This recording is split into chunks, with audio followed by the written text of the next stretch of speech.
ஹல்லேலூயா. உங்களெல்லாம் பார்த்தா எனக்கு ரொம்ப சந்தோஷம். நாங்க அநேக சிடிஎம்எம் சபைக்கு நாங்க போயிருக்கோம். உங்க சபை ரொம்ப விசேஷமா இருக்கு. ஹல்லேலூயா. எல்லா கரங்களை தட்டி தேவனை மகிமைப்படுத்தும். உண்மையா சொல்ற விசேஷவர்கள் ஏன் தெரியுமா? இன்றைக்கு தேசத்தின் அஸ்திவாரம் யார் தெரியுமா? வாலிப பிள்ளைங்க. உங்க சபையில வாலிப பிள்ளைங்களை பார்க்கும்போது ரொம்ப சந்தோஷம். தேவன் தேசத்துல பெரிய காரியத்தை, சபையில பெரிய காரியத்தை, இன்னும் சொல்ல போனாக்கா தீர்க்க தரிசனமா சொல்றேன், சின்னவன் 1000 சிறியவன் ஜாதியமாவான். உங்க சபைகள வாலிப பிள்ளைகளை அப்படி தூரத்துல பார்த்தாலே தெரிகிற அளவுக்கு கர்த்தர் உயர்த்தி வைப்பார். ஹல்லேலூயா, ஹல்லேலூயா. நம்ம எல்லாரும் எழுந்து நின்று கொஞ்ச நேரம் தேவனை ஆராதிப்போமா? எல்லா கவலைகளையும் மறந்து விட்டு, வீட்டு கவலை, கடன் பிரச்சனை, வேதனை எல்லாத்தையும் மறந்துட்டு கொஞ்ச நேரம் ஹல்லேலூயா.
கர்த்தர் உனக்காகவும் எனக்காகவும் தான், நம்முடைய சாபங்களுக்காகத்தான், நம்முடைய பாவங்களுக்காகத்தான் உன்னை உயர்த்தும்படியாக அவர் தன்னையே தாழ்த்தினாரே. இதயத்தின் ஆழத்திலிருந்து அந்த அன்பின் தேவத்தை, ஆறுதலின் தேவத்தை கை பிடிச்சு போமா. அன்றுவரே எங்களை பிடிச்சுக்கோங்கப்பா. அன்றுவரே உலகத்தின் நெருக்கத்தின் மத்தியில் ஆண்டவரே எங்களை கரம் பிடித்துக் கொள்ளுங்கப்பா. ஒப்பு கொடுப்போம், ஒப்பு கொடுப்போம்.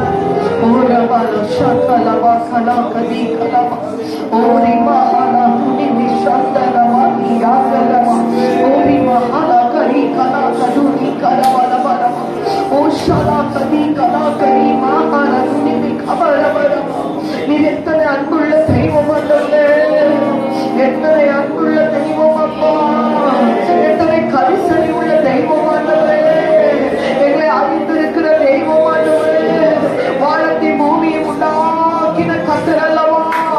உங்களிடத்தில் அந்த சகாயம் வரும் என்று வேணும் சொல்லுகிறதே. நீ பொய்யுரையாத தேவன் ஆண்டவரே. வானமும் பூமியும் ஒழிந்து போனாலும் உடைய வார்த்தைகள் ஒழிந்து போகாதே. சமூகத்துல நிற்கும் போது எவ்வளவு இனிமை தெரியுமா? இந்த தேவன் நம் வீடுகளில இருக்கும் போதும் நம்ம அறிகிற தேவன் தான். நிறைய பேருக்கு அபிஷேகம்னா எங்க வந்தாதான்? சபையில தான். யாருடா சிரிக்கிறார்? சபையில தான் நினைச்சிட்டு இருக்கோம். ஆனா அதை காட்டிலும் பாத்தீங்கன்னா தேவனுடைய பிரசன்னம் மேலானது. அவர் பிரசன்னத்தை வீட்டுல நீங்க ருசி பார்த்தீங்க பார்த்தீங்கன்னா ரொம்ப ஆச்சரியம். அப்படி அழகா பிரசன்னமாகி நம்ம கூட ஒரு குழந்தைகிட்ட பேசுற மாதிரி பேசுவோம். அவரை ருசிச்சுட்டோன்னு வச்சுக்கோங்க. இந்த 1 மணி நேரமாவது பிச்சை எடுக்க வேண்டிய அவசியமே இல்லை. 1 மணி நேரமாவது ஜோம் பண்ணுங்க அப்படின்னு பிச்சை எடுக்கிறாங்க. நான் சொல்லுவேன், ஏன் 1 மணி நேரமாவது கர்த்தர் சொன்ன தெரியுமா? சொல்லுங்க யாராச்சும். 1 மணி நேரமாவது அப்படின்னு ஏன் ஆண்டவர் கேட்டார் தெரியுமா? நீ மட்டும் 1 மணி நேரம் ஜோம் பண்ணிட்டீங்கன்னா அடுத்து போற ஒவ்வொரு நிமிஷமும் குதூகலமா இருக்கும். ஆனா அந்த 1 மணி நேரத்தை கடக்கிறதுக்குள்ளதான் நமக்கு நிறைய டிஸ்டர்பன்ஸ். போன் வரும், பாட்டு சத்தம் கேட்கும், அப்பதான் எல்லாரும் திட்டினதுலாம் ஞாபகத்துக்கு வரும். அந்த 1 மணி நேரத்தை தாண்டி போய் இயேசுவின் அன்பை கண்டு கொண்டோம்னா நீ 4 மணி நேரம் ஜோம் பண்ணா கூட 1 மணி நேரம் மாதிரி தெரியும். நிறைய பேர் என்ன செய்யறாங்க, அந்த 1 மணி நேரத்தை டிவைட் பண்ணுவாங்க. ஃபர்ஸ்ட் 10 நிமிஷம் ஸ்தோத்திரம், அடுத்த 10 நிமிஷம் நன்றி, அடுத்து தேசத்துக்கு, அடுத்து என் வீட்டுக்கு. 50 நிமிஷம் போச்சா? 50 நிமிஷம் போயிடுச்சு. இந்த 60வது நிமிஷம் எங்க குடும்பத்துல சுத்தி இருக்கிறவங்களுக்கு. அப்படி டைம் பார்த்து ஜெபம் பண்ணாத. அல்லேலூயா, அல்லேலூயா. நீ மோசேயை போல தேவனை முகமுகமா தரிசிக்கணும்னா ரூம பூட்டிட்டு போய் என் கூட பேசுங்க ஆண்டவரே, மொபைல் எல்லாம் தூக்கி போட்டு பாரு. ஆண்டவர் உன்னோடு முகமுகமாய் பேசுறேன். அல்லேலூயா. நம்ம சொல்றோம் வசனத்துல உங்களுடைய முகத்தை என் மீது பிரகாசிக்க பண்ணணும்னு சொல்றோம். ஆனா ஞாபகம் வச்சுக்கோ, மோசேவை போல நீ உட்கார்ந்தினா அவர் காத்துக்கிட்டு இருக்காரு.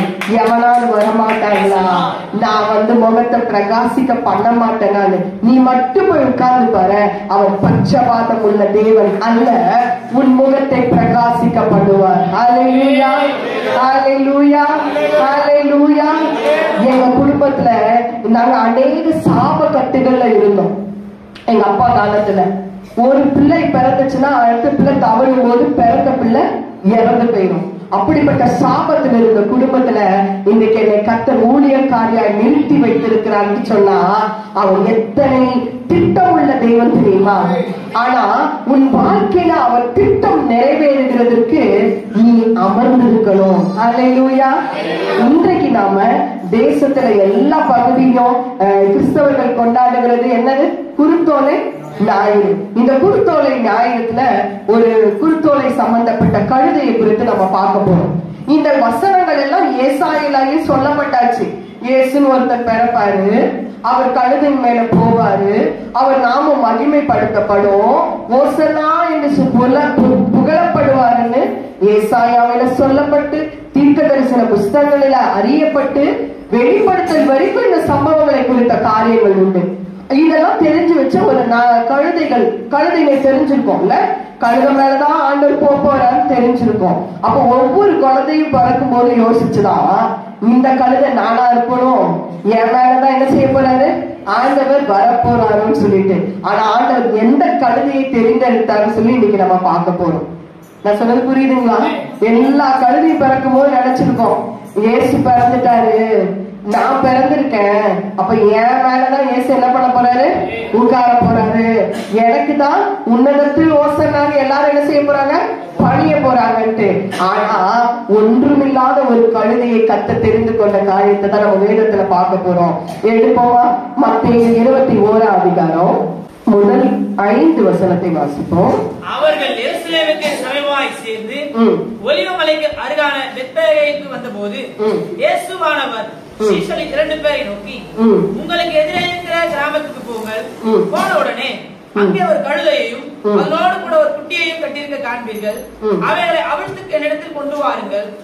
ஒருவன் உங்களுக்கு ஏதாகிலும் சொன்னால் இவைகள் ஆண்டவருக்கு வேண்டும் என்று சொல்லுங்கள், உடனே அவைகளை அனுப்பிவிடுவான் என்று சொல்லி அவர்களை அனுப்பினார். இதோ உன் ராஜா சாந்த குணமுள்ளவராய் கழுதையின் மேலும் கழுதை குட்டியாகிய மரியின் மேலும் ஏறிக்கொண்டு உன்னிடத்தில் வருகிறார் என்று சீயோன் குமாரத்திற்கு சொல்லுங்கள் என்று தீர்க்கதரிசனம் உரைக்கப்பட்டது நிறைவேறும்படி இதெல்லாம் நடந்தது. ஆமென்.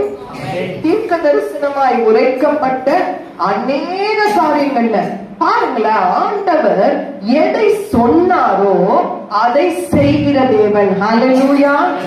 உன் வாழ்க்கையிலும் கர்த்தர் எதை சொன்னாரோ அதை நிச்சயமாய் நிறைவேற்றுகிற தேவன். ஒருவேளை அவர் சொன்னார் என் வாழ்க்கையில நிறைவேறல அப்படின்னு சொன்னா, நான் இன்றைக்கு உங்களுக்கு அந்த காரியங்கள் ஏன் நிறைவேறல சில காரியத்தை சொல்லி கொடுக்க போறேன். ஆனா இந்த கழுதைக்கு கர்த்தர் சொன்னார், அது தீர்க்க தரிசன புத்தகத்திலே சொல்லப்பட்டது, அந்த கழுதைக்கு அது நிறைவேறிச்சு. ஒரு கழுதைக்கே நிறைவேறுதுன்னு சொன்னா நமக்கு நிறைவேறாமல் போகுமா? போகாது. அவர் சொன்னதை செய்கிற தேவனா இருக்கிறார். சொல்லாததை அநேகம் நாம் கேட்டால் செய்கிறார், ஆனால் அவர் சொன்னதை மாற்றுகிற தேவன் அல்ல. என்னை ஊழியத்துக்கு கர்த்தர் அழைக்கும் போது சொன்ன வசனம், போரடிக்கிறதுக்கு உன்னை புதிதும் கூர்மையுமான எந்திரமாக்குவேன். இன்றைக்கு பிசாசின் தந்திரங்களையும் கிரியைகளையும் முறியடிக்கிற வல்லமையை கர்த்தர் எங்களுக்கு கொடுத்திருக்கிறார். ஹல்லேலூயா. நாம் ஊழியத்துக்கு வரும்போது எல்லாரும் சொன்னாங்க, ஒரு பொம்பளை இந்த ஊழியத்தை செய்ய முடியுமான்னு கேள்வி கேட்டாங்க.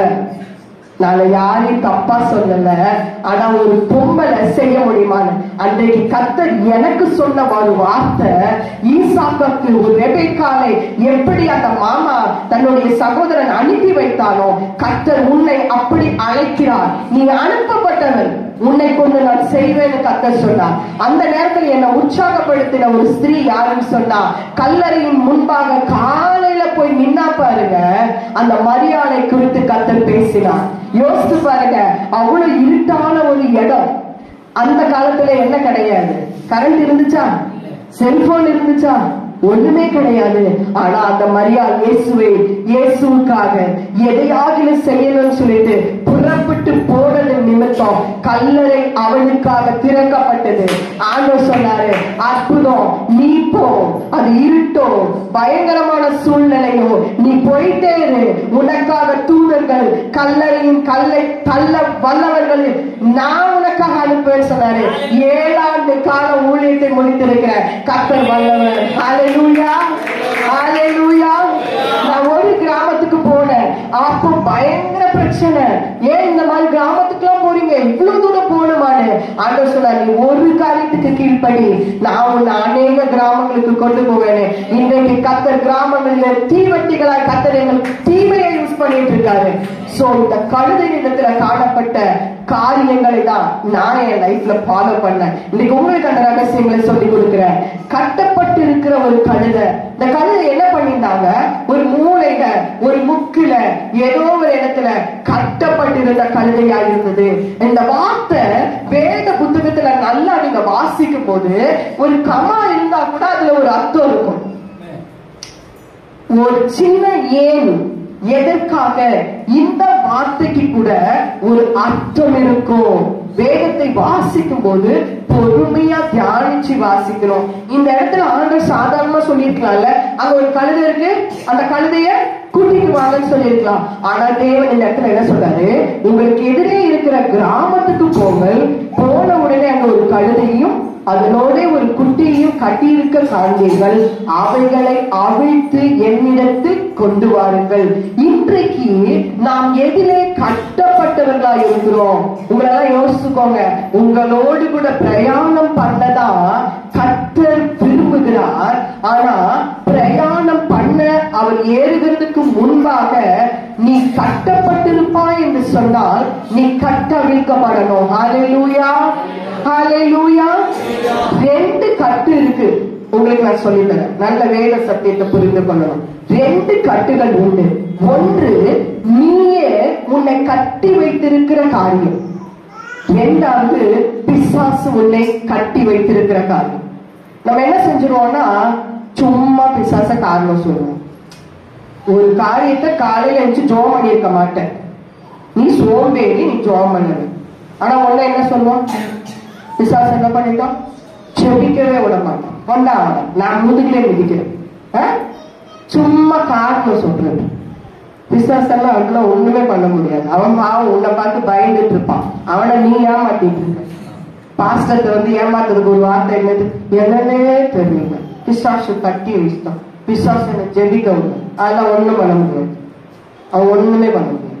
சோ இன்னைக்கு நாம கற்றுக்கொள்ள போற காரியம் ஒன்று, நீ எதி கட்டப்பட்டிருக்க. 2வது காரியம், பிசாசு உன்னை எதிரி கட்டுகிறான். முதலாவது நம்ம வாசிக்கலாம், கொலோசியர் 3ஆம் அதிகாரம் 2ஆம் வசனத்திலிருந்து 8ஆம் வசனம் வரைக்கும் வாசிங்க. 8-9 வரைக்கும் வாசிங்க, பொறுமையா வாசிங்க.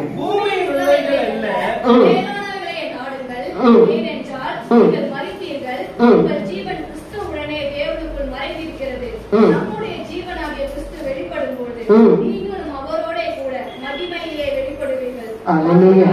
விபச்சாரம், அசுத்தம், கோபம், துர்ச்சை, விக்கிரக ஆராதனையான உல்லாசை ஆகிய இவைகளை பூமியில் உண்டு பண்ணுகிற உங்கள் அவைகளை அழித்து போடுங்கள். இவைகளின் பொருட்டே கீழ்ப்படியாமையின் பிள்ளைகள் மேல் வேறு கோபாக்கினை வரும். நீங்களும் முற்காலத்தில் அவர்களுக்குள்ளே சஞ்சரித்த போது அவைகளை செய்து கொண்டு வந்தீர்கள். இப்பொழுதோ கோபமும் மூர்க்கமும் பொறாமையும் உங்கள் வாயில் பிறகால் ஆகாத தூஷணமும் வம்பு வார்த்தைகளும் ஆகிய இவைகள் எல்லாம் விட்டு விடுங்கள். ஒருவருக்கொருவர் பொய் சொல்லாதீர்கள். பழைய மனுஷனையும் அவன் செய்கைகளையும் கழித்து போட்டு. என்ன வசனம் எவ்வளவு பயங்கரமா இருக்குல்ல. இதெல்லாம் விடணுமா? விபச்சாரம், அசுத்தம், மோகம், துர்ச்சை, விக்கிரகாராதனை, பொருளாசை, பூமியில் உண்டு பண்ணுகிற உங்கள் அவயங்களை அழு, இதெல்லாம் விடணும் சொல்ல. அதெல்லாம் கொண்டு வர்ற உன் சரீரத்தை என்ன செய்யணும்? அழிக்கணும். என்னக்கா பண்றது?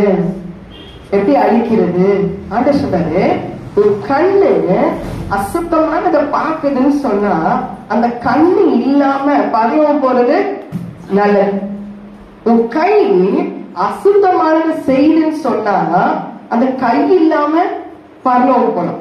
இந்த கழுதைக்கு தேவன் வந்து அமரணும், அந்த கழுதை மகிமைப்படணும் ஒரு திட்டம் இருந்துச்சு.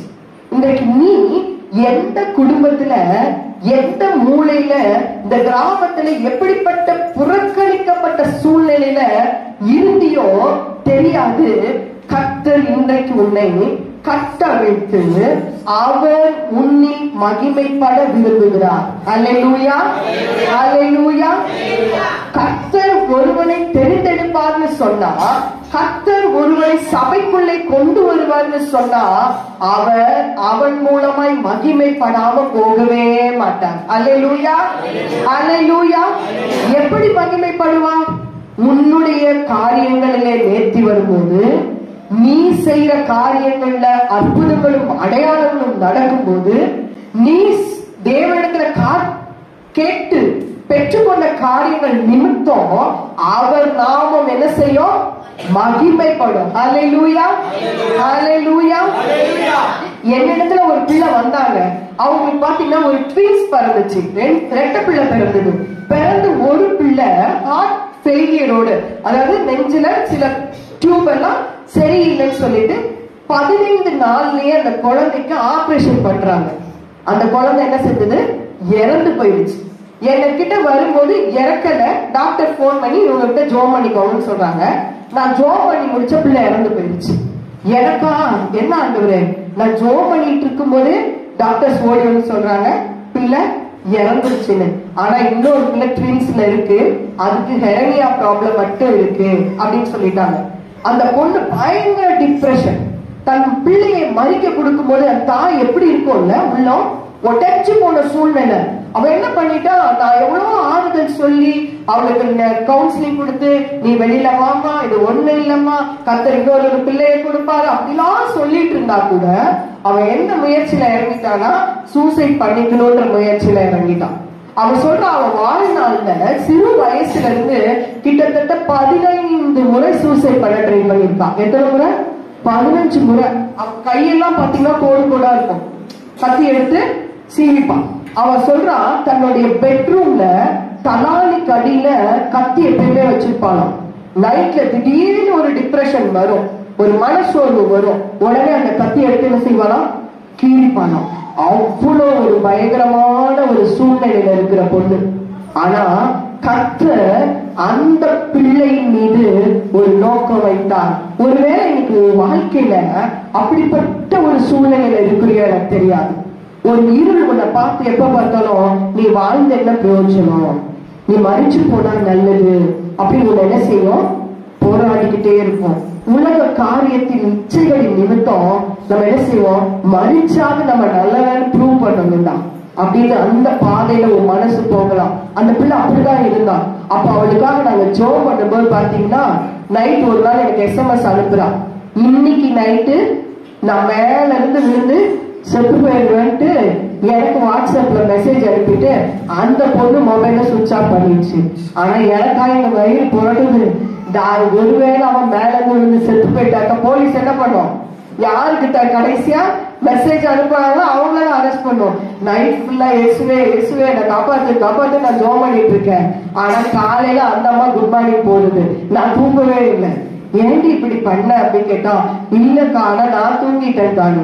அன்றைக்கு நாங்க கண்டுபிடிச்சோம், அவளை கட்டி வைத்திருக்கிற சாத்தான் அவன் ஜீவனை எப்படியாவது எடுக்கணும்னு சொல்லி பல ஆண்டு காலமாய் முயற்சித்து. நாங்க அதுல இருந்து அவளுக்கு விடுதலையை கொடுத்தோம். இந்த வாரத்துல மாத்திரம் அந்த பொண்ணு கிட்டத்தட்ட 3000 பேருக்கு ட்ராக்ஸ் கொடுத்திருக்கா. ஹல்லேலூயா ஹல்லேலூயா. அவன் சொன்ன ஒரு ரகசியம் என்ன தெரியுமா, நான் அநேக கோவில்களுக்கு போயிருக்கேன், ஆனா அதுல எதுவுமே கிடைக்காத ஒரு விடுதலை இயேசுவின் நாமத்துல நடக்குது. ஹல்லேலூயா ஹல்லேலூயா. அவன் முதல்ல எனக்கு சொன்ன வார்த்தை என்ன தெரியுமா, இயேசுவிடத்துல மாத்திரம் தான் அன்பை பார்த்தேன் காட்டு. ஆனா இயேசு மாத்திரம் தான் என்னது, அன்பை காண்பிக்கிறாரு. இயேசுவிடத்துல மட்டும்தான் பயப்படாம நான் ஜெபம் பண்றேன்க்கா. ஹல்லேலூயா. நான் இயேசுவிடத்துல மாத்திரம் தான் பயம் இல்லாம ஜெபம் பண்றேன். ஹல்லேலூயா ஹல்லேலூயா. இயேசுவின் சமூகத்துக்கு வர்றதுக்கு பயப்படாதீங்க. இவன் என்ன பண்ணுவான், அவன் என்ன பண்ணுவான். ஒருவேளை இன்னைக்கு உங்க வாழ்க்கையில அப்படிப்பட்ட கட்டுகள்ல இருப்பேன்னு சொன்னா, நசரேயனாகிய இயேசுவின் நாமத்துல உங்களை நாங்க கட்டவிழ்க்கிறோம். ஹல்லேலூயா ஹல்லேலூயா. மந்திரம் மாந்திரீகம் எல்லாம் இருக்காம இருக்கு. ஆனா யாக்கோபுக்கு விரோதமான மந்திரமும் இல்லை, இஸ்ரவேலுக்கு விரோதமான குறி சொல்லும் இல்லை. அவன் வந்து நிற்பான், நின்று உன்னை கேள்வி கேட்பான். பிசாசு கேட்பானா, பிசாசு கேள்வி கேட்பானா, கேட்பாங்கிறத வந்து நிற்பான். என்ன பண்ணுவேன்னு கேட்பான். நாம சொல்லணும் இயேசுன்ற நாமத்துல. எந்த நாமத்துல? இயேசுன்ற நாமத்துல. ஏன்னா வசனம் சொல்லுது, அவர் நமக்குள் இருக்கும் போது அவர் மகிமையாய் வெளிப்படுகிறார். ஹல்லேலூயா. ஆனா இந்த கழுத கட்டவிழ்க்கப்பட்டுச்சு. நீ ஒருவேளை மூட நம்பிக்கைக்கும் இந்த பில்லி சூனியத்துக்கும் இந்த நம்ம மனுஷனை நம்பி போய் கால தோன்றதுக்கும் நீ ஒப்பு கொடுக்கப்பட்டிருந்தீங்கன்னா இன்னைக்கு சொல்லு, ஆண்டவரே உங்களை கட்டவிழ்த்து விடுங்கப்பா. ஹல்லேலூயா ஹல்லேலூயா. அந்த கட்டிலிருந்து நீ வெளியில வரணும். அந்த பயத்திலிருந்து நீ என்ன செய்யணும், வெளியில வா. ஆண்டவர்கிட்ட கேளு. ஆண்டவரே பயத்திலிருந்து விடுதலை கொடுப்பான். அந்த விசுவாசத்தை கேளு ஆண்டவர்கிட்ட. நான் கூட ரொம்ப விசுவாசத்துல குறைவுள்ள மனுஷன்.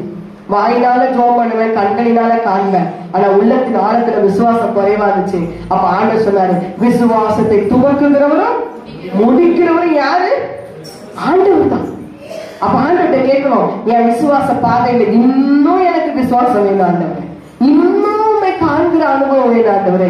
கேட்க கேட்க கர்த்தர் கொடுப்பார். அல்லேலூயா, அல்லேலூயா. இந்த இடத்துல ஆண்டவர் சொல்ற ஒரு கட்டை என்ன தெரியுமா? துரிச்சை, காம விகாரம், விபச்சாரம், வேசித்தனம். இந்த இயேசபேலின் ஆவிகள் இன்றைக்கு தேசத்தை அசைத்துக் கொண்டிருக்குது. நீ உன்கிட்ட என்ன ஆவி இருக்கு நீ யோசிப்ப. நீ படுத்திருக்கும் போது உன்னை இச்சை ஆட்கொள்ளுதான் நீ யோசிப்ப. உன் மொபைல், நீ மத்தவங்கிட்ட பேசுற வார்த்தைங்க. இன்றைக்கு ஒருவேளை சபைகள்ல இதை பேச எல்லாரும் என்ன செய்யறாங்க? யோசிக்கிறாங்க. இந்த வசனத்தை எத்தனை பேர் வச்சு ஜெபம் பண்ணீங்களே எனக்கு தெரியாது. தேவன் எனக்கு சொல்லி கொடுத்த ரகசியம் இந்த காம இச்சை, விபச்சாரத்தின் சிந்தனை, ஒரு மனைவியை விட்டு இன்னொரு மனைவியை நினைப்பது, ஒரு கணவனை விட்டு இன்னொரு கணவனை மனதில் நினைப்பது, ஒரு பெண்ணை இச்சையோடு கூட பார்ப்பது. உன் கண் அப்படி சொல்லுதான். நீ மனுஷன் தான், அது வரதான் செய்யும். ஆனா ஆண்டவர் இடத்துல போய் என்ன செய்யணும்? உதவி கேட்கணும். இதுக்காக எல்லாம் ஜெபம் பண்ணணும். என்னால முடியல ஆண்டவரே, இந்த பாவத்தை என்னால தாண்டி வர முடியலையே. கண்களில் மையிட்டு அழகுபடுத்திக் கொண்டு மற்றவர்கள் இச்சைக்காக நான் தூண்டுகிறேனா? நான் பேசுகிற வார்த்தை, நான் செய்கிற செயல், நான் உட்கார்ந்து இருக்கிற இடம் துன்மார்க்கனுடைய ஆலோசனையில் நடவாமல், பாவிகளுடைய வழியிலே நில்லாமல், பரியாசக்காரன் உட்காரும் இடத்தில் உட்காராமலோ. இன்னைக்கு உன் வாழ்க்கை எங்க இருக்கு? துன்மார்க்கனோட இருக்கியா? வாட்ஸ்அப்ல யாருக்கு பதில் சொல்லிட்டு இருக்க? பேஸ்புக்ல யாரோட பேசிட்டு இருக்க? உன் மொபைல ஏசு பார்க்க முடியுமா? உன் ஃப்ரெண்ட்ஸ் கூட நீ உட்கார்ந்து பேசும்போது ஏசு கூட உட்கார முடியுமா? நீ பார்க்கிற படம், நீ பார்க்கிற சினிமா, நீ கேட்கிற சினிமா பாடல்கள் ஏதாவது உன்னை இச்சையை தூண்டாம இருக்குதா? அருவருப்பு, அத்தனை அருவருப்புக்குள்ளேயும் நீதான் போய் மாட்டிக்கிற. யாரும் கொண்டு வந்து கொடுக்கல.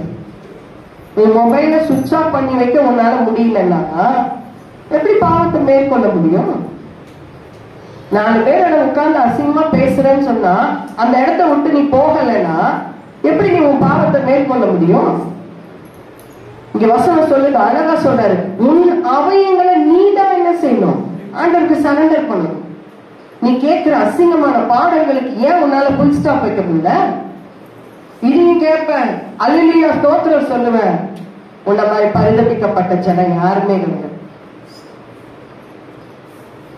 தைரியமா சொல்றேன், புல்பிட்ல நீங்க தைரியமா சொல்றேன். நான் எல்லா அசிங்கத்தையும் பண்ணுவேன், கேட்பேன், பாடுவேன், எல்லாம் பண்ணுவேன். ஆனா சபைக்குள்ள வரும்போது நான் ரொம்ப அலையிலேயே சொல்வேன், நான் நல்லா ஜெபம் பண்ணதும் செய்யறேன், காலையில நான் ஜெபம் பண்றேன், பைபிள் வாசிக்கிறேன், இயேசுவே என் கூட வாரும். நீ உட்கார்ந்து இருக்கிற இடத்துல இயேசு வந்து உட்கார முடியுமா? நீ செய்யற காரியம் பொய்யான வார்த்தைகள், பொய்யான கபட்டு வசனிப்பு, ஒரு வார்த்தையை புரட்டி புரட்டி பேசுறிய, அங்க இயேசு உன்னோட உட்கார முடியுமா? நீ யோசிக்க. எப்படி அவர் மகிமை வெளிப்படுவோம்? இன்றைக்கு ஒருவேளை யோசிக்க. ஆண்டவர் சொல்ற, பாபிலோனின் குமாரத்தை நீ என்ன பண்ணாத, அதுல கட்டப்பட்டு போகாத. சீயோன் குமாரத்தையே பாபிலோனுக்கு உன்னை என்ன செய்யணும்? விடுவித்து கொள்ளணும். நீ தான் விடுவிக்கணும், நீ தான் விடுவிக்கணும். ஒரு 4 ஆண்டுக்கு முன்னால நான் ஊழியத்துலதான் இருக்கேன், ஆனா ஒரு பாவத்துல இருந்திருக்கேன். எனக்கே அது பாவம்னு தெரியல. அது என்னை வந்து கொல்லுதுன்னு எனக்கே தெரியல. சில நேரம் நம்ம பாவம் எப்படி இருக்கும் தெரியுமா? அது ஜென்ம சுபாவமா அது தானா நம்ம கூட வந்துடும். அதுக்கு நம்மளே என்ன சொல்லுவோம்? அது அப்படித்தாங்க, அதெல்லாம் என்ன செய்ய முடியாது, மாத்தவே முடியாதுங்க, அது அப்படித்தாங்க. உண்மையா நான் 1 வருஷம் அந்த பாவத்துல இருந்திருக்கேன், எனக்கே தெரியல. ஒரு நாள் நான் ஜெபிக்க உட்காரும் போது ஆண்டவர் சொன்னாரு, அது என்னது தெரியுமா அப்படின்னாரு. ஆண்டவர் எல்லாரும் தான் பண்றாங்க, என் ஹஸ்பண்ட் வந்து அது தப்புன்னே என்ன சொல்லலையே, என்னை பாக்குற என் ஹஸ்பண்ட் என்ன தப்புன்னு சொல்லலையே. அப்ப ஆண்டவர் சொன்னாரு, அது ஒரு வகையான இயேசபேலின் சூழ்ச்சி. உன் ஆவிக்குரிய வாழ்க்கைய கொள்ளையாடி உன்னை என்ன செய்து என் மகிமையை காண பண்ணாது. நீ ஊழியம் செய்வ, நீ நல்லா ஊழியம் செய்யற மாதிரி இருக்கும், நீ நல்லா செபிக்கிற மாதிரி இருக்கும். ஆனா அது என்ன செய்யாது, தேவனுடைய மகிமையை காண பண்ணாது. புரியுதுங்களா? அப்ப ஆண்டவர் எனக்கு சொல்லி கொடுத்தார், இல்லை நீ விடுவித்துக்கோ. நான் அப்படியே முழங்கால் போட்டேன். ஒன்று நான் ஒப்பு கொடுத்து ஜோம் பண்ண ஏதோ என் சரீரத்துல அப்படியே எரியிற மாதிரி ஒரு ஃபீல் வந்தது. அப்ப ஆண்டவர் சொன்னார், இதுதான் அக்கினி அபிஷேகம். ஹல்லேலூயா, ஹல்லேலூயா. நீ நினைச்சிட்டு இருக்க அபிஷேகம்னா துள்ளி குதிக்கிறது, அதுவும் இருக்கு, நான் இல்லைன்னு சொல்லல. ஆனா அபிஷேகம் என்ன பண்ண தெரியுமா, எது உனக்கு நுகமா இருக்கிற பாவமோ அந்த பாவத்தை சுட்டெரிக்கும். ஹல்லேலூயா, ஹல்லேலூயா. இன்னைக்கு நீ யோசித்துப்பா, உன்னை பிடித்திருக்கிற பாவம் என்ன? எனக்கு நான் இப்ப கொஞ்ச நாளா பாக்குற விஷயம் என்ன தெரியுமா, எங்க போனாலும் கேட்கிற விஷயம் என்ன தெரியுமா, சொத்து பிரச்சனை. எத்தனை வீட்டுல இங்க சொத்து பிரச்சனை இருக்கு? சும்மா ஒரு 10 அடி விட்டா அவங்க வீடு கட்டிப்பாங்கன்னு சொன்னா இவன் நிப்பான் பாரு, அந்த 10 அடியை கொடுக்கறதுக்கு வந்து பாரு. நீ கேஸ் போடு, நீ கோர்ட்டுக்கு போ, நான் அந்த 10 அடி என்ன செய்ய மாட்டேன், விட மாட்டேன். ஏன்னா எங்க தாத்தா வீட்டு சொத்து, எங்க கூட்ட வச்சிருந்த பொருள் நான் ஏன் கொடுக்கணும்? இது எனக்கு பொருளாசையா இல்ல வேற எதுமா? பொருளாசை.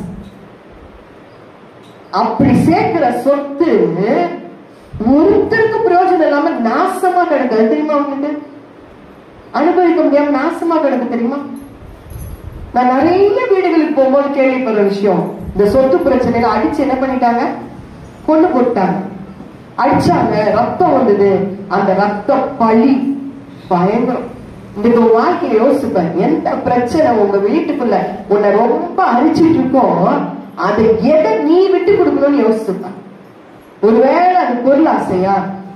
இந்த ஈஸ்டர் வந்துருக்கு, கிறிஸ்துமஸ் வந்துச்சு, இல்ல கணவன் வேலைக்கு போயிட்டு வந்திருப்பாங்க, ஆனா அந்த பொருளை வந்து திருப்தியே கிடையாது, மன திருப்தி இல்ல. இன்னைக்கு நிறைய பேர் சொல்ற ஒரு வார்த்தை தெரியுமா, நாங்க ரொம்ப டிப்ரெஷன்ல இருக்கோம். நாங்க எப்படி இருக்கோம்? ஸ்ட்ரெஸ். கிராமத்துல வந்துச்சு அந்த வார்த்தை, ஸ்ட்ரெஸ், டிப்ரெஷன். ஏன் தெரியுமா? ஏன் டிப்ரெஷன் தெரியுமா? ஏன் மனசோர்வு தெரியுமா? இருக்கிற புருஷன் மேல சந்தோஷம் கிடையாது, இருக்கிற பொண்டாட்டி மேல சந்தோஷம் கிடையாது, இருக்கிற சாப்பாட்டு மேல சந்தோஷம் இல்லை. சிக்கன் வச்சா மட்டன் கேக்குது, மட்டன் வச்சா பிரியாணி கேக்குது. இல்ல எதுக்குமே நன்றி சொல்லுகிற பழக்கம் இன்னைக்கு நம்ம இடத்துல இல்ல. அப்ப என்ன ஆயிடும், மனம் சோர்ந்து போகுது, ரொம்ப எதிர்பார்ப்பு தோல்விதான். அப்ப என்ன செய்யுது, மனசு சோர்ந்து போகுது. இன்றைக்கு அப்படிப்பட்ட கட்டுகள்ல நம்ம இருப்போம்னா கர்த்தர் நம்மை கட்டவிழ்க்க விரும்புகிறார். ஹல்லேலூயா. இந்த கட்டவிழ்க்கப்பட்ட கழுதை அந்த கழுதை கொடுத்து வச்ச கழுதையா மாறிடுச்சு. இன்றைக்கு உன் வாழ்க்கையில நீ கட்டவிழ்க்கப்படுவன்னு சொன்னா தேவன் முன்னிலே மகிமைப்பட காத்து கொண்டிருக்கிறார். உனக்குள்ளே வந்து வாசம் பண்ண அவர் காத்து கொண்டிருக்கிறார். அவர் விரும்புகிறது என்ன தெரியுமா, உன் இருதயம் பரிசுத்தத்தை தான் விரும்புகிறார். பரிசுத்தமா எங்க இருக்கோ அங்க வந்து அவர் என்ன செய்யறாரு, வாசம் பண்றாரு. நீ பரிசுத்தத்துக்கு ஒண்ணு பண்ண வேண்டாம், மொட்டை அடிக்க வேணாம், மலை மேல ஏற வேணாம், முட்டி போட்டு நடக்க வேணாம், பல மைல் தூரம் நடக்க வேணாம். இயேசு உனக்காக சிலுவையில பறித்து ரத்தம் சிந்திட்டாரு. அதை எடுத்து நீ என்ன செய்ய வேண்டியதுதான், அந்த பரிசுத்தத்தை பெற்றுக்கொள்ள வேண்டியதான். ஆண்டவரே சொல்லிட்டு உண்மையா உன் பாவத்தை நீ விட்டு கொடுப்பேன்னு சொன்னா, ஒப்பு கொடுப்பேன்னு சொன்னா அவர் மன்னிக்க ஆயத்தமா இருக்கிறார். ஹல்லேலூயா, ஹல்லேலூயா. இந்த கட்டவிழ்க்கப்பட்ட கழுதை என்ன பண்ணுச்சு பார்க்கலாம். யோவான் 12ஆம் அதிகாரம் 14ஆம் வசனம். சீயோன் குமாரத்தியே பயப்படாதே, உன் ராஜா கழுதை குட்டியின் மேல் ஏறி வருகிறார் என்று எழுதியிருக்கிற பிரகாரமாக இயேசு ஒரு கழுதை குட்டியை கண்டு அதன் மேல் ஏறி போனார். பயப்படாதன்னு சொல்றாரு. அவர் ஏறி வருகிறவராய் இருக்கிறார்.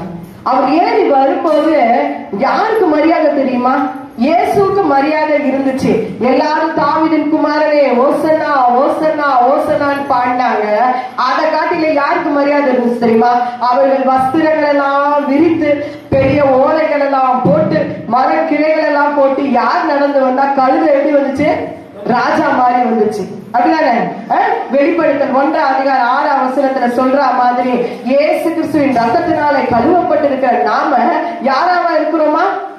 ராஜாக்களும் ஆசாரியர்களுமா இருக்கிறோமா? நீ எப்ப இயேசுக்கு உள்ளத்துல இடம் கொடுக்கிறியோ அப்ப நீ யாரா மாறிடுற? ஆசாரியர். யாரா மாறிடும்? ராஜா மாறிடும். ஏன்னா அவர் ராஜா. அப்ப நம்ம யாருதான்? ராஜா தான். ஒரு சில நேரங்கள்ல நான் உன்னை பார்த்து நீ ராஜா மாறி பாட்டு சொன்னா சொல்லுவேன், என்னக்கா ராஜா, என்னத்தான் வாழ்ந்துட்டோன்னு. நீ ராஜா யாருக்கு தெரியும் தெரியுமா? பிசாசுக்கு தெரியும். அவனுக்கு தெரியும் நீ யாருன்னு சொல்லிட்டு. நீ இயேசுவிடத்துல நெருங்கி ஜீவிக்க ஜீவிக்க இயேசுவின் பிள்ளைகளுக்கும் நீ யாருன்னு தெரியும். அதை காட்டிலும் யாருக்கு தெரியும் தெரியுமா? பிசாசுக்கு தெரியும். இவனை சீண்ட முடியாது, இவனை தொட்டோன்னா கர்த்தர் அவனுக்காக பட்டயத்தோடு இறங்கிடுவார். ஹல்லேலூயா, ஹல்லேலூயா. இப்ப நாங்கெல்லாம் இங்க வந்திருக்கோம் சும்மா நினைக்கிறீங்களா? முன்னால பின்னால எல்லா இடத்துலயும் ஏஞ்சல்ஸ் இருப்பாங்க. ஹல்லேலூயா. எவனாவது என்ன தொட்டா நான் சேலஞ்சே பண்ணிருக்கேங்க. ஒரு சில நேரங்கள்ல பாத்தீங்கன்னா தொடர்ந்து கட்டு என் மேல பிசாசு ஏறிட்டே இருந்தான். ஒரு நாள் இப்ப இந்த மாதிரி ஜெபிக்கிற நேரத்துல எங்க ஆளுங்கெல்லாம் உட்காந்துக்கும்போது சொன்னாங்க, ஏன்னா யார் வச்சான்னு எனக்கு தெரியும், எவனாவது என்ன தொட்டா அவன் செத்தாண்டாங்க. ஒரு பெரிய மாற்றமே வந்துருச்சு. நீங்க நினைச்சிட்டு இருக்கீங்க நாங்க சும்மா வந்து ஊழியம் செய்யறோம்னுட்டு. எங்களுக்காக கர்த்தர் யுத்தத்தில் நிற்கிறார். ஹல்லேலூயா. சாத்தான கீழே தண்ணின தேவன் எங்களுக்காக யுத்தத்தில் நிற்கிறார், உங்களுக்காக நிற்கிறார். ஹல்லேலூயா. ஏன்னா இயேசு கிறிஸ்துவின் ரத்தத்தினாலே கழுவப்பட்டு முத்திரிக்கப்பட்டு நீங்க இந்த உலகத்துல இருக்கும் போது நீங்கள் ராஜாக்களும் ஆசாரியர்களுமா இருக்கிறீங்க. இந்த கழுதை அப்படிதான் பாருங்களேன், சாதாரண கழுதைதான். இயேசு மேல ஏறி உட்கார்ந்த உடனே அந்த கழுதை என்ன ஆயிடுச்சு? ராஜாவின் மகிமை, ராஜாவினுடைய கிருபை, ராஜாவுக்கு கிடைக்க வேண்டிய அத்தனை ஆராதனையும் அந்த கழுதை ஜம்முன்னு போயிருக்கோம்ல. எப்படி நடந்து போயிருக்கோம்ல? நகரத்துல அந்த கிராமத்துல நடந்து போகும்போது ஒரு கம்பீரத்தோடு போச்சு. இன்னைக்கு உன் மனசு ரொம்ப முறிந்து போயிருந்தா நீ யோசித்துக்கோ, நீ யாரா இருக்க தெரியுமா? ராஜாவின் கரத்தில் இருக்கிற மகனா இருக்கிற, நீ ராஜாவுக்கு ஒப்பாய் இருக்கிற. உன்னை கர்த்தர் ஒரு நாளும் கீழே தள்ள மாட்டான். சின்னவன் ஆயிரமும் சிறியவன் பலத்த ஜாதியுமாவான். யாக்கோபு என்னும் சிறு பூச்சியே பயப்படாதே, கர்த்தர் உன்னோடு கூட இருக்கிறார். அவர் வெண்கல அலங்கமாய் இருந்து உன்னை பாதுகாக்கிறவராய் இருக்கிறார். ஒருவேளை நீ எல்லாராலும் தள்ளப்பட்டு உன் குடும்பத்துல ஒருவேளை நீ கிறிஸ்துவை ஏற்றுக்கொண்டது நிமித்தம், நீ ஜெபிக்கிறது நிமித்தம், நீ வேதம் வாசிக்கிறது நிமித்தம் யாராச்சும் உன்னை ஏளனமா பேசுறாங்க, நிந்திக்கிறாங்கன்னா கவலைப்படாது. அவங்கள பார்த்து நீ சொல்லு, நான் ராஜாவின் கழுதைக்குட்டி. ஹல்லேலூயா. அவர் எனக்குள்ள இருக்கிறபடினா அவர் என் மூலமாய் மகிமை கொள்வார். ஹல்லேலூயா. நீ தள்ளப்பட்ட கல்லா இருக்கிறியா, அவர் உன்னை கொண்டுதான் மூளைக்கல்லாய் மாற்றுவார். ஹல்லேலூயா. எந்த இடத்துல நீ அவமானப்படுறியா அன்னைக்கு நினைச்சுக்கோ, கிறிஸ்துவுக்காக ஒரு பொருளை இழந்தவன் திரும்ப பெறாம போவே மாட்டான். ஹல்லேலூயா, ஹல்லேலூயா, ஹல்லேலூயா. நான் ஜோம் பண்ணும்போது எங்க அப்பா சொல்லுவாங்க, அவளை இழுத்து வெளியில போடு, இயேசு வர்ற வரைக்கும் அவள் ஜோம் பண்ணிக்கிட்டே இருப்பாரு. ஆனா கர்த்தர் இன்றைக்கு அநேகருடைய வாழ்க்கையில கனி கொடுக்கிற ஒரு மரமா கர்த்தர் இருக்கிறார். ஹல்லேலூயா, ஹல்லேலூயா. இன்றைக்கு இயேசு வருவாருன்னு சொன்னா என்னை அணைத்துக் கொள்வார், அநேகரை கர்த்தர் பின்னால கொண்டு வருவார். ஹல்லேலூயா. நீ சொல்ல முடியுமா? இந்த இயேசு உங்களை மகிமைப்பட வாஞ்சிக்கிறார். ஹல்லேலூயா. நீ இயேசுவை ஏற்றுக்கொண்டனால வாலிப பிள்ளைங்களுக்கு சொல்றேன், உங்க ஃப்ரெண்ட்ஸ் எல்லாம் என்ன பண்ணுவாங்க? என்னடா இந்த பாட்டு பாடிட்டு உட்கார்ந்து இருக்கிற, என்னடா பைபிள் வசத்தா வருவேன்னு சொல்ற, என்னடா இன்னைக்கு கிரிக்கெட் விளையாட வேண்டிய நேரத்துல போய் சர்ச்சில் உட்கார்ந்து இருக்க. உன்னை சொல்லலாம், ஆனா ஞாபகம் வச்சுக்கோ, உனக்கு படிப்பறிவு இல்லைனாலும், உனக்கு டேலண்ட் இல்லைனாலும், உன்கிட்ட பணம் இல்லைனாலும் இயேசு உன்னை உயர்த்துவார். ஹல்லேலூயா, ஹல்லேலூயா. நிச்சயங்க எங்க வீட்டுல இன்னைக்கு யாருமே சொந்த வீட்டுல இல்ல, கர்த்தர் என்னை சொந்த வீட்டுல வச்சிருக்கிறாங்க. ஹல்லேலூயா. என் கூட பிறந்த 6 பேர்ல யாரும் வசதியா காரோட இல்ல, உலக ஆசீர்வாதத்தையும் கர்த்தர் கொடுத்து வச்சிருக்கிறாங்க. ஹல்லேலூயா. ஆனா நான் கல்யாணம் பண்ணி வரும்போது என் கணவருடைய வருமானம் வெறும் 600 ரூபாய். இன்றைக்கு கர்த்தர் உயர்த்தி உயர்த்தி உயர்த்தி வச்சிருக்கிறாங்க. ஹல்லேலூயா, ஹல்லேலூயா. சின்ன ஹஸ்பண்டே சொல்லுவேன், இயேசு உனக்கு ஏன் ப்ரமோஷன் கொடுத்தாரு தெரியுமா? ஏன்னா நான் ராஜா வீட்டு பிள்ளை, நான் ராஜாத்தி மாதிரி வாழணுன்றதுக்காக உன்னை ஆசீர்வதித்து வச்சிருக்காருன்னு சொல்லுவேன். ஆமே ஆமே. உங்களை வெட்கப்படுத்தவே மாட்டான், உங்களை லட்சிய அடைய விடவே மாட்டான். நீ பைபிள் வாசிக்கிற ஜோமன் பாருங்க, இந்த பைபிள் வாசிக்கிற ஜோம் பண்ற ஒரு பெரிய பிரச்சனை என்னன்னா, நம்ம திடீர்னு சின்னதா கோவப்பட்ட அப்புறம் உடனே என்ன சொல்லுவாங்க, இன்னத்த பைபிள் வாசிக்க அது போய் என்னத்தையும் பண்ணிட்டு கூட வந்திருக்கும். டக்குன்னு அவளை சொல்லுவாங்க, அதுல கலங்கவே கலங்காதீங்க, பயப்படவே பயப்படாதீங்க, சோர்ந்து போகவே சோர்ந்து போகாதீங்க, தேவன் எல்லாவற்றையும் அறிந்திருக்கிறார். ஹல்லேலூயா, ஹல்லேலூயா, ஹல்லேலூயா. கிறிஸ்துவுக்காக இழந்தவன் எவனும் ஒரு நாள் இழந்து போகவே மாட்டான். இந்த கழுத நினைச்சது நான் மூலையில கடந்த என்னை கட்டி அழுத்து கொண்டு வந்தாங்க, அவர் ஏறி உட்கார்ந்தாரு. அவளுக்கு பாரமா கூட இருந்திருக்கலாம் அவள் உட்காரும் போது, ஆனா மகிமை வெளிப்பட்டது. ஹல்லேலூயா. இன்றைக்கும் வேத புத்தகத்துல 4 சுவிசேஷங்களையும் எழுதப்பட்ட ஒரு கழுதை. ஹல்லேலூயா. இன்றைக்கும் எங்க போனாலும் கிறிஸ்துவின் மரணத்தை பற்றி பேசும்போது இந்த கழுதையை நம்ம சொல்லிட்டு தான் போறோம். ஹல்லேலூயா. உன் வாழ்க்கை அப்படிதான். எந்த கிராமத்துல நீ எங்க இருந்தாலும் கர்த்தர் உன்னை உபயோகப்படுத்த விரும்புகிறார். இயேசுக்காக ஊழியம் செய்ய உங்களை அர்ப்பணிக்கணும், ஊழியம் செய்ய அர்ப்பணிக்கணும், ஊழியத்துக்காக செபிக்கணும். என்ன செய்யணும்? நீங்க எல்லாம் எப்படி இயேசுக்காக ஊழியம் செய்யணும்னு சொல்றேன், பாஸ்டர் தெரியல உங்க எப்படி வழி நடத்திருப்பாரு. ஆனா தினமும் செபிக்கணும். என் தேசத்துல என் பகுதியில இருக்கிற ஜனங்களை கர்த்தர் எங்களுக்கு சொந்தமாக்கி தரணும். ஹல்லேலூயா. நான் ஒரு சின்ன கடை நடத்திட்டு இருந்தேன்.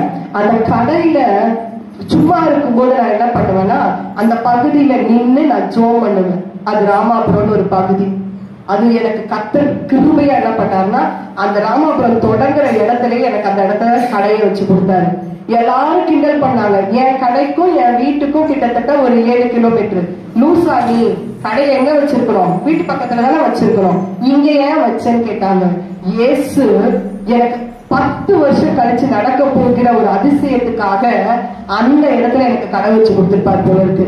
நான் அடிக்கடி ஜெபம் பண்ணுவேன். அப்புறம் ஜெபம் பண்ணி நடக்க ஆரம்பிச்சேன். என் பிசினஸ் ஆண்டவர் என்னுடைய கர்ப்பப்பை ஆபரேஷன் பண்ண பிறகு நான் மரண தருவாய்க்கு போகிறேன். அப்ப ஆண்டவர் சொன்னாரு, நீ எல்லா பிசினஸையும் விட்டுட்டு நீ என்ன செய்யணும், ஊழியத்துக்குன்னு வரணும்னு சொன்னாரு. அந்த நாட்கள்ல என் பிசினஸ்ல ஒரு நாளைக்கு 10,000 கூட வருமானம் வரும் ஒரு நாளைக்கு. அப்படி நான் வாழ்ந்துட்டு இருந்த காலத்துல இயேசு சொன்னாரு, அப்படியே போட்டுட்டு வான்னு சொன்னாரு. அப்படியே என்ன செய்யணும், போட்டு வா. என்கிட்ட அடிக்கடி சொல்லுவாரு, உன்னை நான் என்ன செய்வேன், மீன் பிடிக்கிறவனா மாற்றுவேன், விட்டுட்டு வான்னு சொல்றாரு. சரி, நான் ஆண்டவருக்கு ஒப்பு கொடுத்த கர்த்தர் எனக்கு ஜீவனை கொடுத்தாரு. நான் ஊழியத்துக்கு வந்தப்போ எங்க ஹஸ்பண்ட், என் பிள்ளைங்க, என் சொந்தக்காரங்க எல்லாரும் எனக்கு திட்டினாங்க. ஏன் தெரியுமா? இவ்வளவு பெரிய பிசினஸ் நீ யாரையாச்சும் வச்சு கூட வேலை பார்த்துருக்கலாம், ஏன் அதை விட்டுட்டு வந்தேன்னு கேட்டாங்க. முட்டாள், பைத்தியக்காரி, இவன் செய்யறதெல்லாம் பைத்தியக்காரத்தனமா தான் இருக்கும், இப்படிலாம் பேசினாங்க. ஆனா ஆண்டவர் அந்த இடத்துலயே என்ன திரும்ப திரும்ப ஜெபிக்க வைத்தார். அந்த இடத்துல ஒரு பிள்ளை இருந்தா, என்கிட்ட வேலை பார்த்தவன். அவளுக்கு திருமணம் ஆனது. திருமணம் ஆகி 1 வருஷத்துல அவருக்கு ஒரு குழந்தை பிறக்க போது, குழந்தை பிறக்கிற அந்த டேக்கு முந்தின நாள் கர்த்தர் என்கிட்ட சொல்றாரு, சுஜாவுக்கு ஒரு பிரச்சனை அப்படின்றாரு. நான் போன் பண்றேன். அவன் சொல்றா, என்னன்னு தெரியலக்கா, காலையில இருந்து குழந்தை என்ன செய்யல, வயிற்றுல சுத்தவே இல்லைன்னா. என்னடி பிரச்சனை, நீ உடனே ஹாஸ்பிட்டல் போ அப்படின்னு. ஹாஸ்பிட்டல் போய் பார்த்தாக்கா குழந்தை வயிற்றுலயே இறந்துருச்சு. அடுத்த நாள் டெலிவரி, ஆனா இன்னைக்கு இறந்து போச்சு. எப்படி இருக்கும் யோசிச்சு பாருங்க. 9 மாதம் குழந்தை மரித்து போயிடுச்சு. நான் அவளுக்காக ஜெபம் பண்ண போறேன் ஹாஸ்பிட்டலுக்கு. அவன் என் மேல விழுந்து அப்படி அழுகுறான். அந்த நேரத்துல ஆண்டவர் சொன்னாரு, அவளுக்கு ஒரு குமாரனை கொடுப்பேன்னு சொல்லணும். எப்படி இருக்கும்? பிள்ளை இறந்துருச்சு, ஆம்பளை பிள்ளை இறந்துருச்சு, குமாரனை கொடுப்பேன்னு சொன்னா நம்மள என்ன செய்வாங்க? என்ன அக்கா அப்படி சொல்லிட்டு போறீங்கன்ட்டு நானா ஜோம் பண்ணி சொல்லிட்டு வந்துட்டேன். அடுத்து ஒரு வருஷத்துல திரும்ப கன்சீவ் ஆயிட்டான். உடனே அவனுக்கு ஒரு விசுவாசம், அக்கா நான் உங்க கூடயே இருக்கிறேன்க்கா, அப்பனா ஒருவேளை எனக்கு நல்ல பிள்ளை பிறந்துரும். அப்ப டாக்டர் சொன்னாங்க, முதல் குழந்தைக்கு நாமெல்லாம் சாப்பிடுறோம் பாத்தீங்கன்னா த்ரோட் பைப், அந்த குழாயே இல்லை, அதனாலதான் பிரீத் பண்ண முடியாம இறந்து போயிடுச்சு. இப்ப ரெண்டாவது பிள்ளை போய் நாங்க செக் பண்றோம், இந்த குழந்தைக்கும் த்ரோட் பைப் இல்ல, ஒரு சைட் கண்ணு இல்ல, ஒரு சைட் காது இல்ல. எங்க 2 பேருக்குமே ஒரு சோர்வு. என்ன ஆண்டவரே, ஒரு குமாரனை தருவேன்னு சொன்னீங்க, இந்த பிள்ளைய எப்படிதான் இருக்கு? சாகுற நிலைமையில தான் இருக்கு. குழந்தை 7ஆம் மாசம் பிறந்தது, 100 நாள் கஷ்டப்பட்டது, 100ஆவது நாள் இறந்து போயிடுச்சு. நாங்க இறந்து போகணும்னு ஜோம் பண்ணோம், ஏன்னா இத்தனை குறைபாடு உள்ள பிள்ளை வேண்டாம். அந்த நாள்ல நான் யோசிப்பேன், ஆண்டவரே ஏன் நாங்க ஜோம் பண்ணியும் அதிசயம் நடக்கல? ஜெபிக்க ஆரம்பித்தோம், அந்த பகுதிக்காக ஜெபிக்க ஆரம்பித்தேன். அந்த பகுதியில் இருக்கிற சாபங்கள் அந்த பிள்ளைகளை இப்படி படுத்துதல் கண்டுபிடிக்க ஆரம்பிச்சேன். அது மாத்திரமல்ல, பில்லி சூனிய கட்டுகளை செய்து வைக்கும் போது குடும்பங்கள்ல இப்படிப்பட்ட கிரியைகள் தொடர்ந்து நடக்குதுன்றத கண்டுபிடிச்சேன். அப்ப ஆண்டவர் எனக்கு ஜெபிக்க சொல்லி கொடுத்தார், சாபங்களை மேற்கொள்ள சொல்லி கொடுத்தார். இயேசுவின் ரத்தத்தின் வல்லமை மாத்திரம்தான் சாபங்களை முறிக்கும் என்பதை கற்றுக் கொடுத்தார். அல்லேலூயா. இயேசுவின் வசனத்தினாலோ இயேசு கிறிஸ்துவின் ரத்தத்தினாலதான் சாத்தானை மேற்கொள்ள முடியும், ஜெயம் எடுக்க முடியும்ன்ற ரகசியத்தை கற்றுக் கொடுத்தார். ஹல்லேலூயா, ஹல்லேலூயா. அதற்காக நான் கொடுத்த விலைக்கு என்ன தெரியுமா?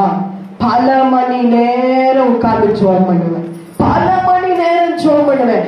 ஏன் ஆண்டவரே, ஏன் ஆண்டவரே, இதை எப்படி நாங்க மேற்கொள்ளுவது? நாங்க ஜெபிக்க ஜெபிக்க அந்த ராமாபுரம் பகுதியே அசைக்கப்பட்டது. ஹல்லேலூயா, ஹல்லேலூயா. 3வது குழந்தை பிறக்கவே கூடாதுன்னு டாக்டர் சொல்லிட்டாங்க. நீ எத்தனை குழந்தை பிறந்தாலும் அது இந்த ஊனத்தோட தான் இருக்கும். இதுக்கு ட்ரீட்மெண்ட் எடுக்கணும்னா கல்கட்டா போகணும், 13 லட்சம் 14 லட்சம் செலவாகும், நீ போகவே முடியாதுன்னு டாக்டர் சொல்லி என் கண்ணெதிரியா அந்த ஃபைலை தூக்கி போய் அடிச்சாங்க. நான் தோல்வியோட வெளியில வந்தேன். ஏசப்பா நாங்க என்ன செய்யட்டும், நாங்க என்ன ஆண்டவரே செய்யட்டும். அந்த நேரத்துல எங்க வீட்டுக்கு ஒரு டாக்டர் வந்தாங்க. அவங்க சொன்னாங்க, 20 ரூபாய்க்கு ஒரு மாத்திரை தரேன், நீ போடு, நீங்க ஜெபம் பண்ணுங்க, ஏசு அற்புதம் செய்வான்னு ஈஸியா சொல்லிட்டு போயிட்டாங்க.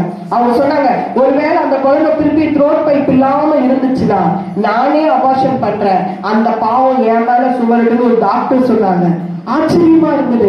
சரி பரவாயில்ல சொல்லி அந்த மாத்திரை போடும்போது திரும்ப அவன் கன்சீவ் ஆனான். பயத்தோட இருந்தோம். டெய்லி 3 மணி ஆனா ஜெபம் பண்ணுவோம், இயேசுவே அந்த கல்வாரியின் ரத்தம், நீ சிலுவையில தொங்கின அந்த ரத்தம், அந்த மகிமையின் ரத்தத்தை இவ வயிற்றுல நாங்க போடுறோம். டெய்லி 3 மணிக்கு ஜெபம் பண்ணுவோம். சிலுவை தியானம்னா அன்னைக்கு மட்டும் இல்ல, டெய்லி நம்ம மைண்ட்ல இருக்கணும். நாங்க ஜெபிக்க ஆரம்பித்தோம், சாப கட்டுகள் மாறினது. ஹல்லேலூயா, ஹல்லேலூயா. டெலிவரி டேட் வர்ற வரைக்கும் பயம்தான்.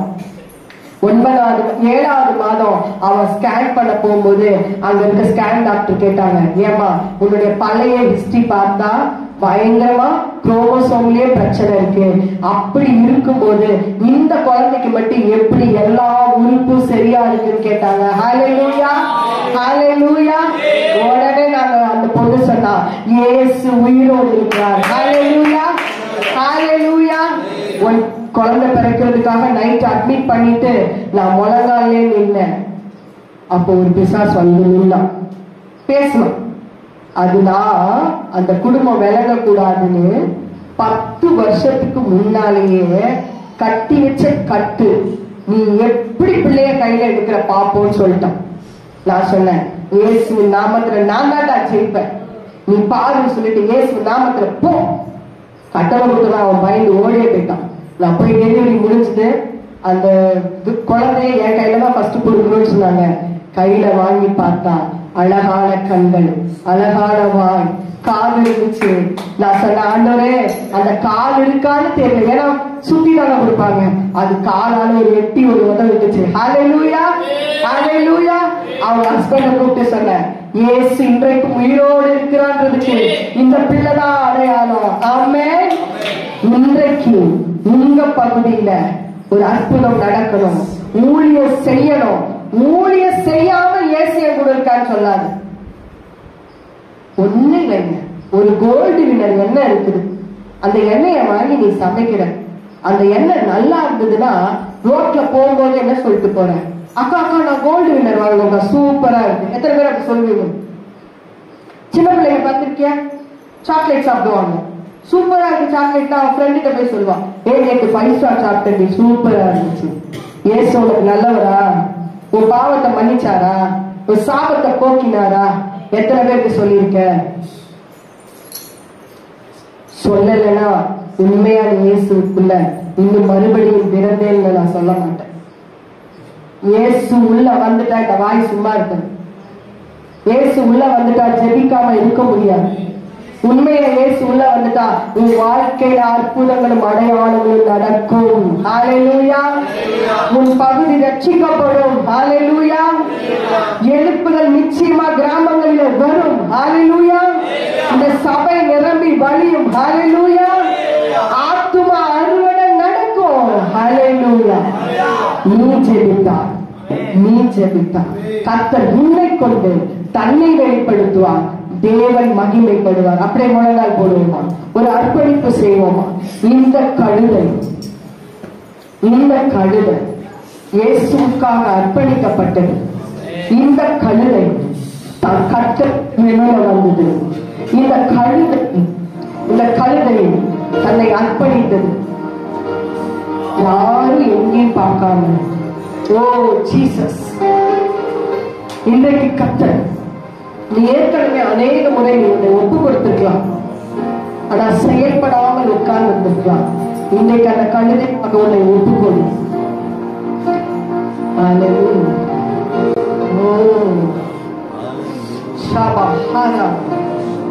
உன் பாவம் எது உன்னை மேற்கொள்ளுது யோசித்துதான். அசிங்கமான படங்களா, அருவருப்பான சினிமா பாடல்களா, உன்னை நீயே ஆராய்ச்சி பாருமா. பொறாமையான கண்களா, அடுத்தவர்களை குறித்து இருக்கிற எரிச்சலா, யாரையும் மன்னிக்க முடியாத ஒரு சுபாவமா. ஆண்டவரே நாங்க மகிமைப்படணும், ஆண்டவரே ஊழியம் செய்யணும், உமக்காக உம்மை சுமக்கணும். என் நேரம், என் பணம், என் பலன் இயேசுவுக்கே. சொல்லுவோமா, எனக்காய் மரித்த இயேசுவுக்கே, எனக்காய் ஜீவனோடு இருக்கிற இயேசுவுக்கே. ஹல்லேலூயா, ஹல்லேலூயா.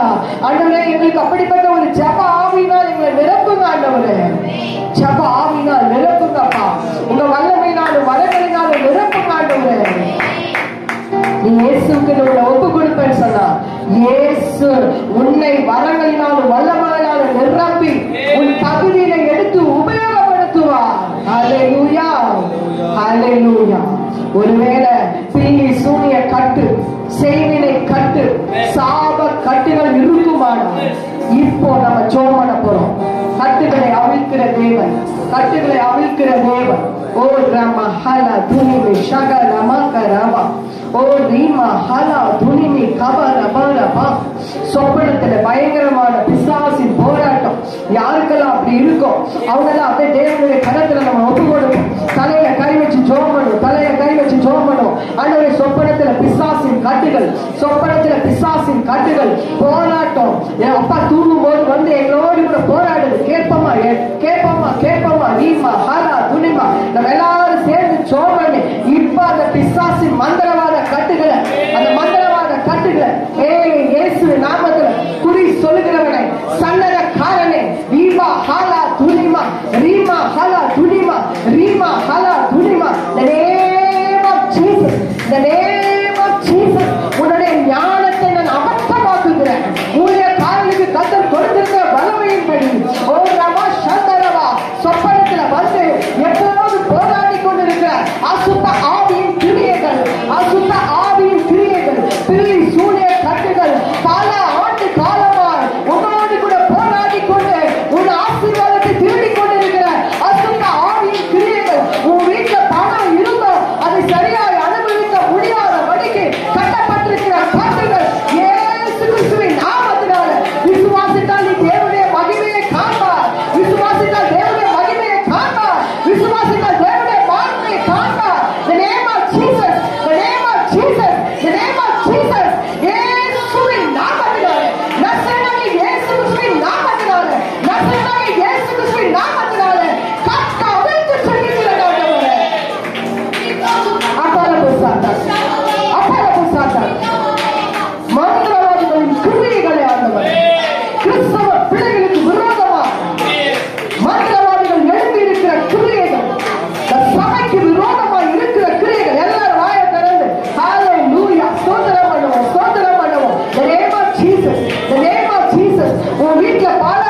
வியாதி வியாதி வியாதி இயேசு நாமத்துல வியாதிகளுக்காக ஜெபிக்க போறோம்.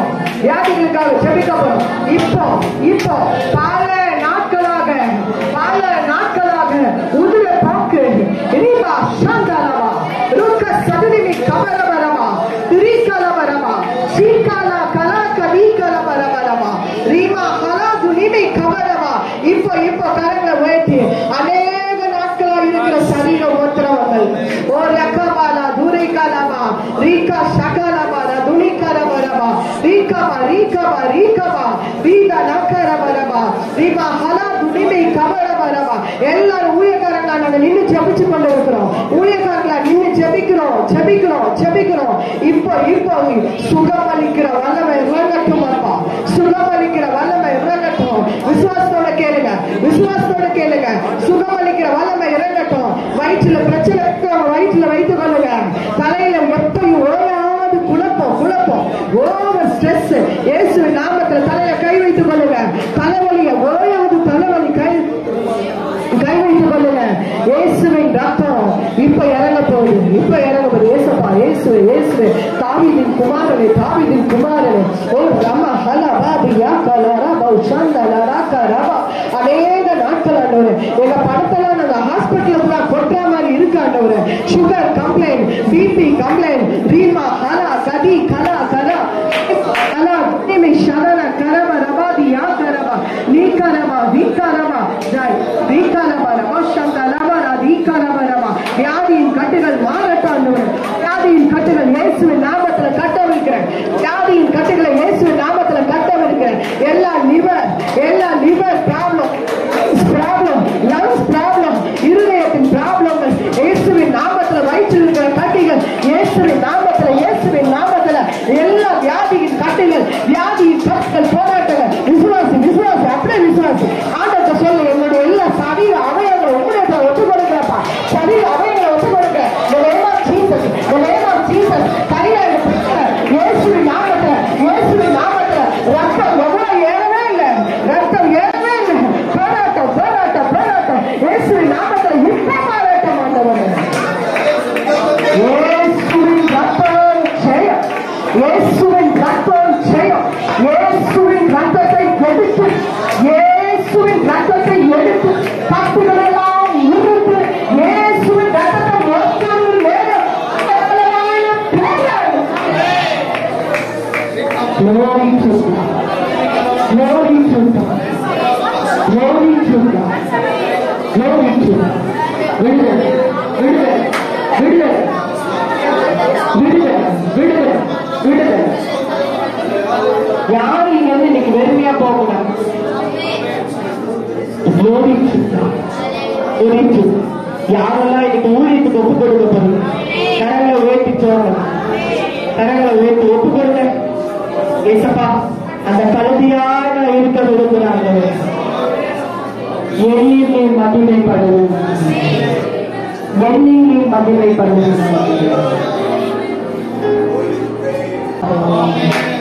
ராஜ்யம் கட்டப்படுவதாக நாம மாத்திரம் மகிமைப்படுவோம். எங்களுக்கல்ல கர்த்தாவே, எங்களுக்கல்ல நாம மாத்திரம் மகிமைப்படுவோம். இயேசுவின் நாமத்தில் அர்ப்பணிக்கிறோம் எங்கள் நல்ல பிதாவே. ஆமென். நாமத்தை வெச்சிட்டு நீங்க கொள்ளுவாங்கப்பா. நீங்க கலந்து ஒவ்வொரு மக்களையும் ஆசீர்வதிக்கப்பா.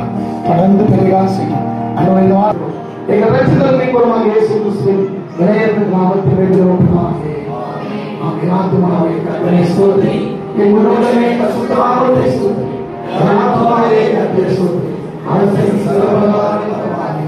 ஆமென்.